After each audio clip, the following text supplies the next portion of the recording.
ജബ്ബാർ മാഷിനെ ആക്രമിക്കുന്നില്ല, മുഹമ്മദ് ഖാനെ ആക്രമിക്കുന്നില്ല, ആരിഫ് ഹുസൈനെ ആക്രമിക്കുന്നില്ല. ഇതിന് പ്രധാനമായ രണ്ട് കാരണങ്ങളുണ്ട്.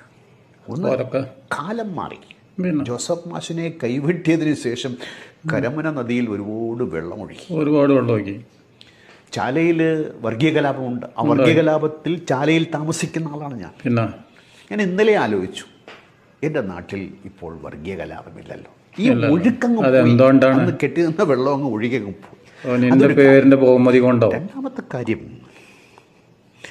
ഇന്ന് സുഡാപ്പികൾ എന്ന് വിശേഷിപ്പിക്കുന്ന SDPI-ക്കാരും നമ്മുടെ അബ്ദുൽ നാസർ മദനിയുടെ ആ തീവ്രവാദ മനോഭാവമുള്ള ആളുകളൊക്കെ രണ്ടു കാരണത്താൽ പത്തിമുടക്കിയിരിക്കുകയാണ്. പറഞ്ഞ കാലമാറ്റം, കാലാവസ്ഥ മാറ്റം. രണ്ട്, അവർക്ക് സംഘപരിവാറിനെ